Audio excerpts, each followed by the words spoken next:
Welcome back to another episode of Wild Sports. I'm Foo. Got my boy Sean here with me. Yup. We're doing a little preview of the Alabama Crimson Tide. Big game this last week in Tuscaloosa. Pretty much took the sole lead in the SEC West. Alabama comes out victorious 42-28. Sean predicted 27-23. A little under what we did. Yeah. I was all over this one.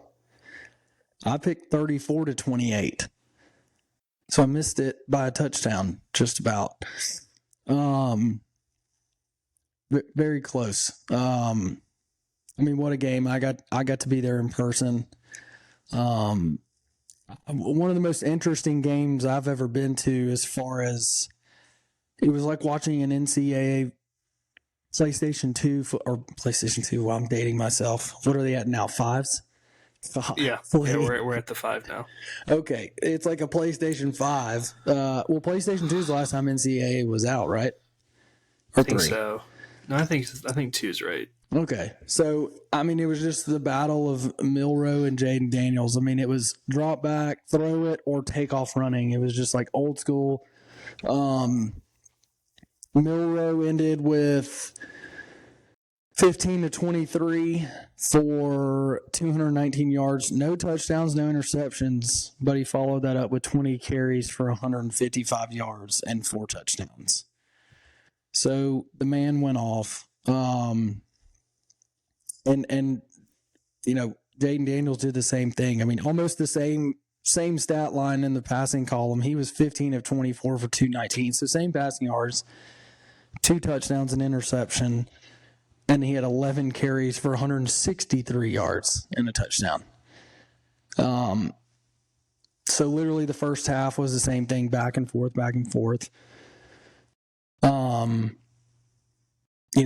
LSU comes out second half, scores. Bama scores right back. The key thing being later on is Alabama gets a turnover. Tip ball with the interception. And get to go up by 2. Knock Jaden Daniels out of the game as well. Dallas Turner, did you think it was a dirty hit? Yes and no. You're thinking way too long on that, dude. I go with no because I think big hits need to stay in football. Yeah.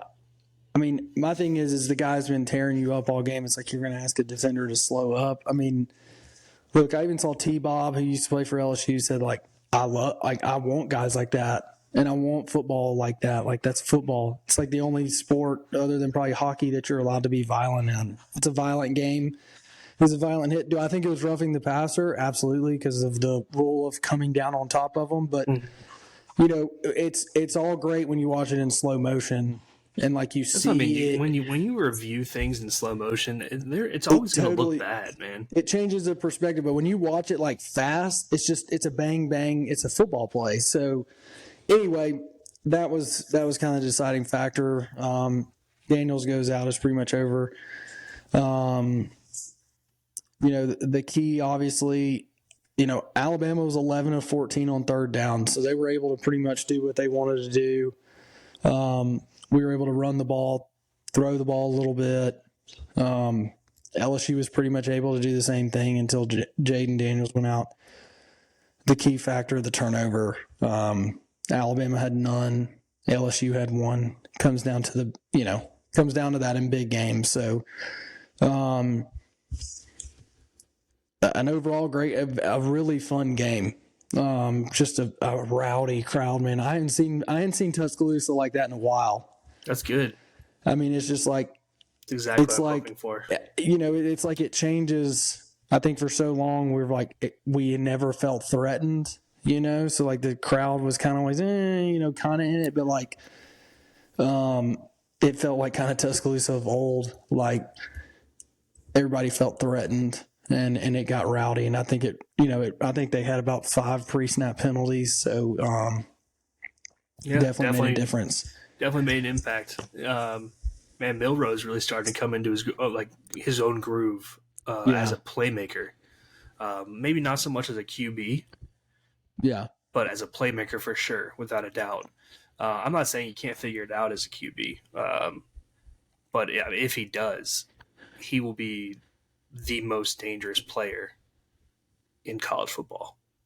Yeah. Because his running ability is unmatched at that position. Yeah. Speed, elusiveness. It's just unmatched at that position. There's no one like him. If there is, he's probably 5'8". You know, one thing I noticed was Bama's defense stood up when they needed to, which is really starting to become their MO this season. It really took over the game,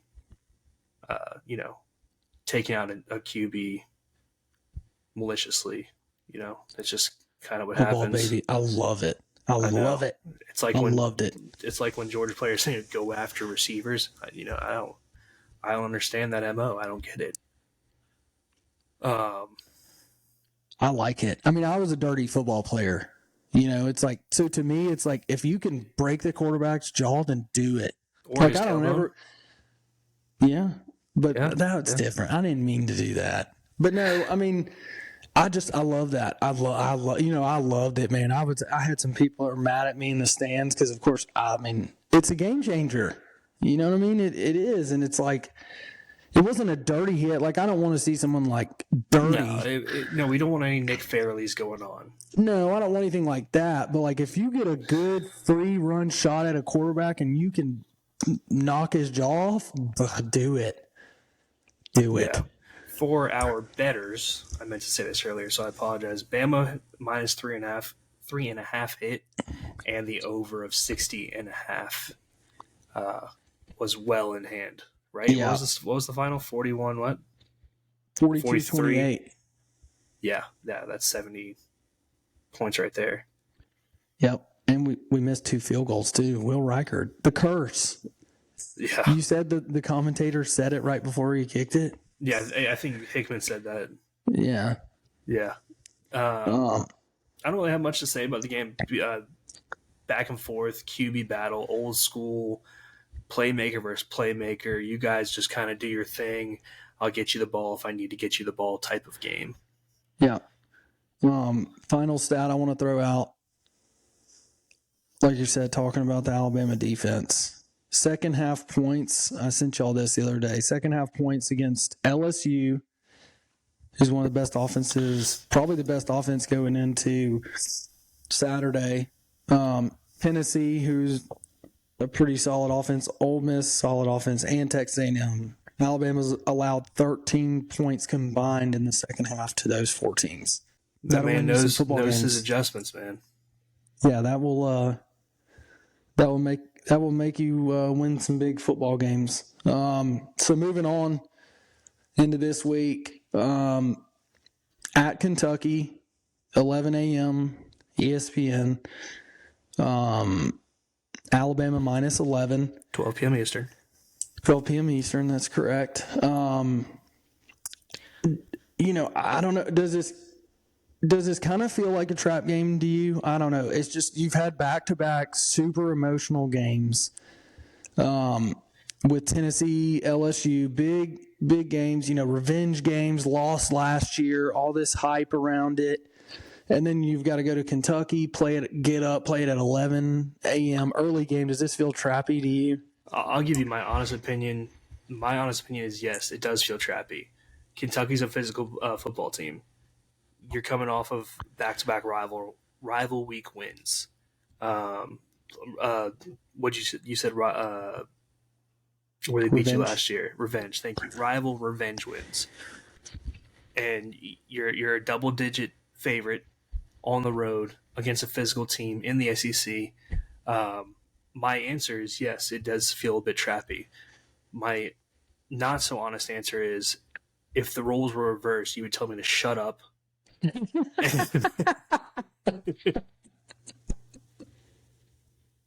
You're right. And then you'd win by 3 touchdowns. So You're right. You're right. I just had to ask. They've got a track around their field. Dude, I'm not saying I never said once that you're going into a hostile environment like you did talking about Missouri last year. Hey, tough field. Come Tough, on, dude. They tough have a home track field. around it. It's right there on the field. It's kind of like Texas Tech. It's like sideline, barely a little bit of room, and then bam, you got the field. Yeah. Yeah, I mean, maybe you come out a little flat. I don't know. Hopefully not. I also hate early games, by the way. I mean, I don't either, but Kentucky heavy on the run, big time running team. We talked about Davis, their running back. He's a hoss. But I mean, the only time I watched Kentucky this year was against y'all, and Georgia dominated them. Their quarterback Leary looked very just off. So far, he doesn't have like terrible numbers on the year. No, he's a good QB. He's the transfer from NC State. He had a pretty good, decent time at NC State. He's 147 for 256, 1,905 yards, 18 touchdowns, 7 interceptions. So, pretty efficient. Davis has run for 903 and 9 touchdowns. Obviously they want to establish the run and pound the rock. I see their offense is outside the top 50 in points per game, averaging 30 a game. They like I said, they rely heavy on the run. Alabama, is stinging against the run. I think some things to watch is I think Lawson, our middle linebacker's probably going to be out this game, and our starting safety Key is probably going to be out. It's looking like they both got hurt in the LSU game. But again, those guys have been out before this year. They've missed games before, so it's kind of next man up. It's you got to slow down the run. If you let them start running, then you open up the whole passing. It makes it, you make it tougher on yourself. But I feel pretty solid about Alabama stopping Kentucky's run. Let Jalen Milroe continue to do his thing. I think he's really evolving as a quarterback. I think he was hurt a little bit. They kind of talked about maybe an ankle or a hip or something because he looked electric. Didn't look like it. I'm talking about before the LSU. They were talking about he'd been not 100%, so he got the off week, and I think it really benefited him because he looked completely different than he has all season running the football against LSU. So I think that's got to continue. But I'm really liking what he's doing. He's limiting mistakes. He's not making a lot of those like throws. He did have one or two against LSU where he just kind of threw it up, but he's really getting better at taking what the defenses get him. He kept his eyes downfield on a couple plays where I got a little worried last week that he was going to just start running too much, but he was still keeping his eyes downfield. He had a couple dump offs that went for big plays to running backs. So I think he's really evolving in the quarterback position. I'm really excited to see that. Really spreading the ball out well, not just relying on the deep ball. So again, I think you got to limit the turnovers going in there and just continue to what we've been doing. Keep establishing that run. Seems like the offensive line is really catching their groove at the same time. I don't see this one being close. So I think Alabama's going to use this game to try and get Milroe's confidence continuing. But I think they're going to really use it to get his confidence growing as a passer. Yeah, they'll still do the runs. He'll still do his thing. But I think they're going to really say, hey, go focus on passing the ball, hitting your guys, making the right reads, putting the ball in a good spot, right, and protecting the football too. I hope that every single receiver besides Burton has a touchdown this week. And still resentful. No, he's just a punk.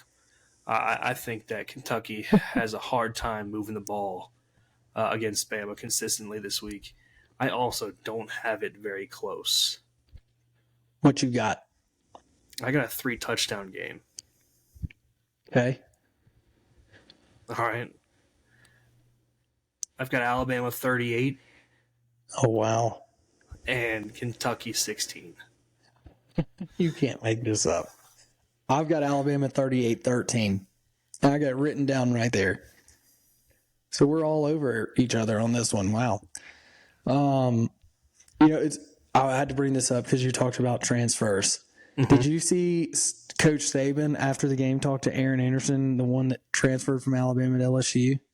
I saw, yes, but I do not remember what was said. He walked up to him after the game and was like shaking his hand and everything. He was like, "Man, you'd be playing a lot more over here than you are over there." Like, and they got it on like straight up. I mean, you never really get like the microphone, so it was just like, and you could see he was, he kind of laughed with him about it, but I thought that was kind of funny to catch that, but that is very interesting. But okay, so we pretty much feel like we just got a field goal difference.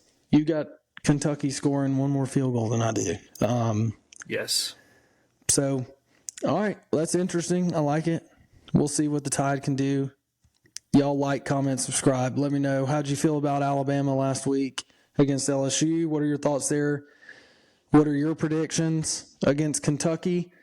Let me know what you're thinking about the Tide. Again, like, comment, subscribe. We appreciate y'all coming out. Roll Tide. Let's hear it.